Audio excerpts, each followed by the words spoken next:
Ibu sekalian saya hormati, sebelum ini saya kenalkan dulu nama lengkap saya ini Muhammad Fadil Arif, biasa dipanggil Fadil. Saya ini umurnya 45 tahun. Saat ini saya dipercaya menjadi Sekda Kabupaten Muaro Jambi. Tapi SK berhenti saya sudah keluar, saya akan berhenti pada tanggal 1 September nanti. Karena syarat untuk mengikuti pilkada ini, pegawai negeri kan berhenti. Karena usia saya baru 45 tahun, belum 50 tahun, maka saya tidak dapat pensiun. Tidak harus berhenti, habis ya kalau kata orang gitu. Kemudian Bapak Ibu sekalian, saya ini bapak saya namanya Haji Husin Sakur, datuk saya namanya Haji Sukur. Kalau orang sini lu kenal Guru Sukur.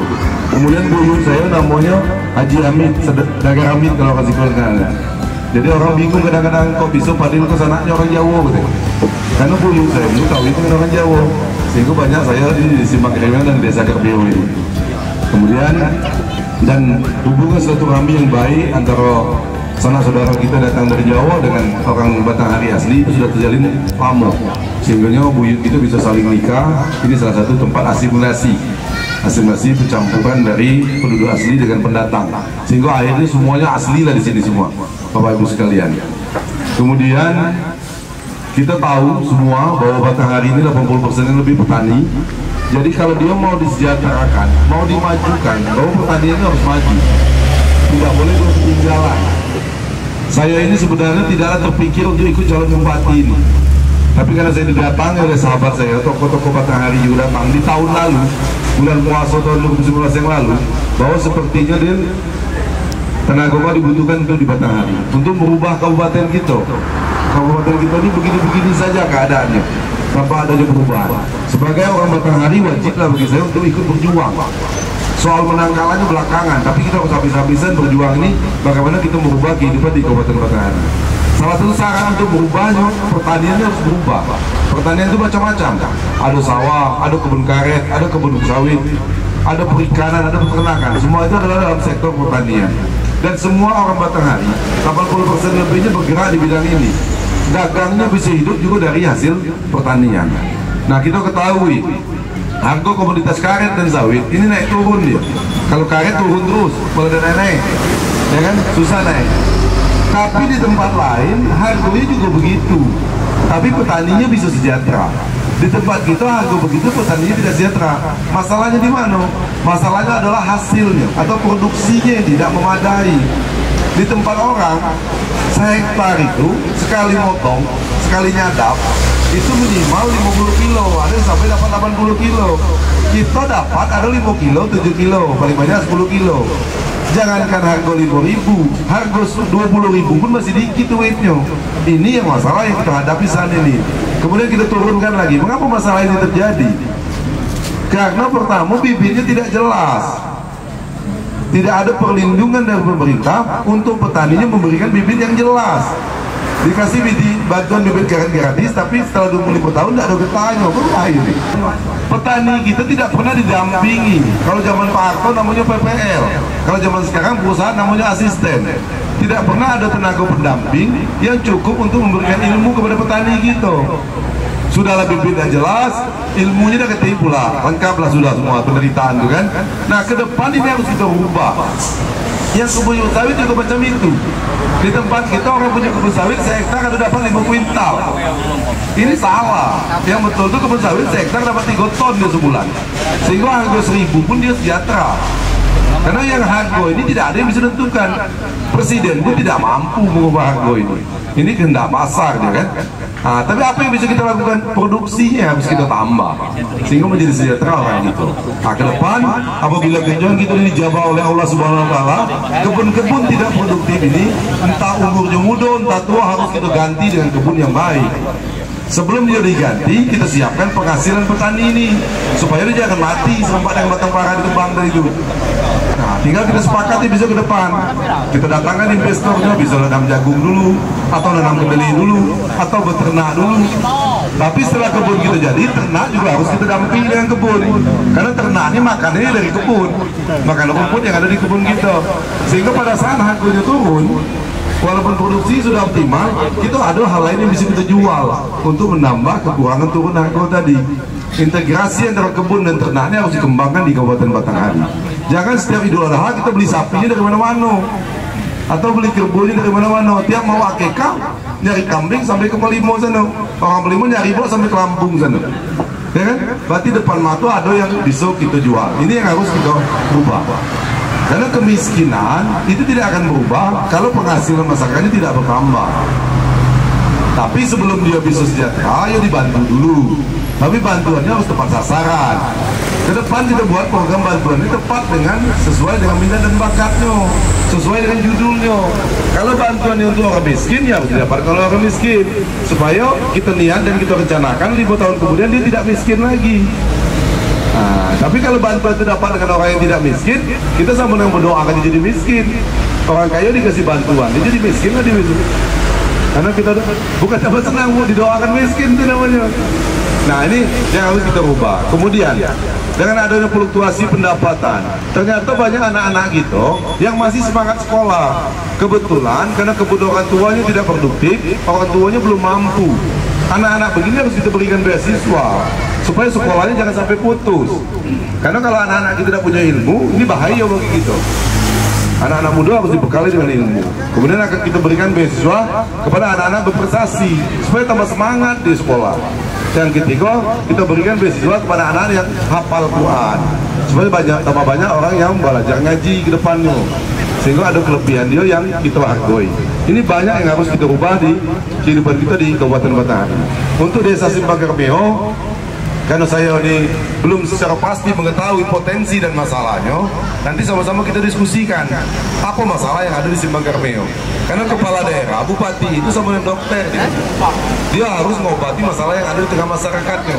Kalau masalahnya kebunnya tidak bagus, kebunnya harus dibenahi. Masalahnya perempuannya kurang berdaya, perempuannya harus dibenahi. Sehingga nanti ibu-ibu ini bisa menjadi pendamping suaminya untuk meringankan tugas keluarga. Kita diberikan Tuhan tanah yang subur, tapi tidak pernah kita olah dengan baik, karena petani itu tidak berdaya. Tidak berdaya itu macam-macam, bisa jadi akses pemodalan, bisa jadi ilmunya yang tidak ada. Nah, ini ke depan yang harus kita ubah. Modalnya dia harus punya, ilmunya juga harus punya. Kalau dikasih modal dan dikasih ilmu juga habis dia. Nah, dikasih ilmu dan modal juga bahaya, tidak ada yang bisa dikerjakan ya kan. Nah, jadi ini harus seiring sejalan kita ubah ke depannya. Kemudian Bapak Ibu sekalian, kalau di sini banyak saudara saya, karena satu buyut tadi, saya minta maaf. Nanti kalau ada salah-salah sebut, tolong ditunjukin, Be. Ini bahasanya bukan Pak Mandil, ini Datuk nih, ya kan? Karena kebetulan di sini banyak yang pangkat-pangkat tua dalam keluarga saya, di Simpang Kermeo dan di Desa Kermeo. Nah, tapi silaturahminya jangan sampai terbatas pilkada nih, Be. Ya, jangan kita niatkan silaturahmi ini sebatas pilkada saja, sehingga 5 tahun sekali silaturahminya kan. Nah, jangan begitu. Dan ini cuma pertemuan awal, nanti akan kita lanjutkan pertemuan berikutnya. Kebetulan saya mulai bulan 9 nanti akan mantap di Bulian. Rumah saya kebetulan di belakang Dukcapil itu, menjelang ke rumah sakit. Jadi kalau ada kesana mampir, Be. Kalau dalam sekarang ini sering keliling saya. Kalau tidak ketemu ya duduk, beda apa? Ada yang bisa dimakan, dimakan. Ada yang bisa diminum. Nah, gaya saya itu begitu. Nah, kalau gayanya salah ditegur, diingatkan. Karena kebetulan di sini banyak yang secara keluarga stratanya lebih tinggi dari saya, sehingga banyak saya yang berbudi bahasa di sini. Ada paman, ada datu. Ya, kalau orang Jambi panggilnya datu, di sini panggilnya mbak kan. Cuma sama baju sepakat lah tuh. Ya, sama-sama tua, ya kan.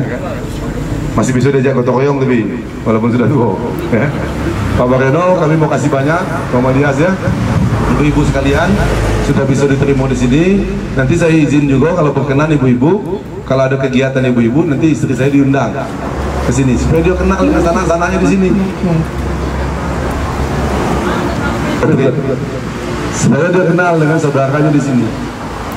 Nah, nanti tinggal dicocokkan waktu saja. Tinggal dicocokkan waktunya lewat tim Kordes yang ada di sini. Ini kebetulan strukturnya sudah lengkap. Kita akan mengikuti pilkada ini tidak lama lagi, Bapak Ibu sekalian. Karena insya Allah nanti pemerintah sudah tetapkan ini pencoblosnya pada tanggal 9 Desember nanti.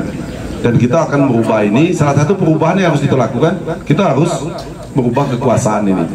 Kalau kekuasaan macam itulah ya kita tidak berubah, ya begitulah. Nah, saya sebenarnya tidak wajib ikut pilkada ini, tapi sebagai orang Batanghari menjadi wajib dia. Karena kalau saya tidak ikut ya gitu, itulah yang ikut. Sehingga masyarakat tidak punya pilihan kan. Soal siapa yang terbaik belakangan, tapi kita harus wajib membuat masyarakat punya pilihan terhadap pemimpin. Nanti juga pertarungan kita akan ikuti bagaimana bisa kita menangkan. Supaya bisa menang, Kita di sini perlu saling bahu-membahu. Saya pengen merubahnya Kabupaten Batanghari ini. Saya tidak akan mampu merubahnya tanpa bantuan sanak saudara yang ada di Desa Simpang Kermeo ini.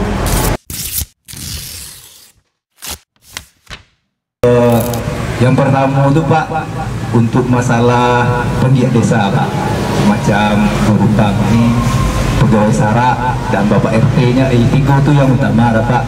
Mohon lebih ditambah insentifnya Pak, dengan harapan mudah-mudahan kan yang bersangkutan lebih termotivasi lagi dalam bekerja Pak. Untuk sampai sekarang ini kami belum ada namanya lampu jalan Pak. Semoga diperhatikan lagi lebih warga yang cacat atau miskin, yatim piatu itu diperlakukan secara adil atas bantuan atau gitulah Pak kira-kira. Besok ke depan itu kita tambah, tapi metode kerjanya kita tingkatkan. Karena APBD itu uang rakyat yang dititipkan dikelola kepada bupati untuk dirasakan lagi manfaatnya bagi rakyat. Pada saat kita tambah nanti insentif penggiat desa ini, tapi kehadirannya harus dirasakan manfaatnya oleh rakyat. Ketua RT-nya lebih giat, pegawai SARA-nya lebih giat. Ini kadang-kadang orang Indonesia ini gajinya kecil dan gaji besar sama pegawainya. Jadi ke depan lampu jalan kita sudah pakai teknologi sehingga pada saat dia tidak hidup mati, masyarakat cukup pakai HP melaporkannya. Tidak, dilaporkan pakai HP. Pak Busing laporkan lampu jalan di RT 2 Desa Simpang Kermeo mati. Besok pagi langsung datang petugas. Tidak, kita minta bayi tahun ini, tahun depan baru dibayi lagi.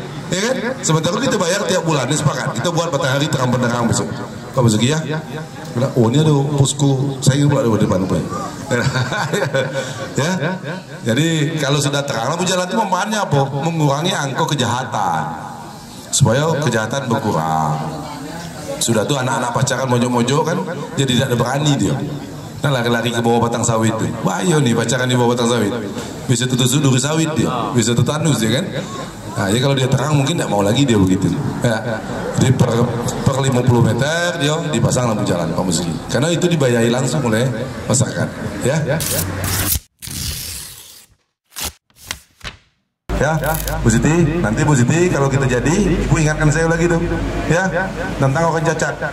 Ya, karena cacat itu bukan hal yang diinginkannya, tapi keadaan memaksanya begitu. Ya, Bu Siti ya.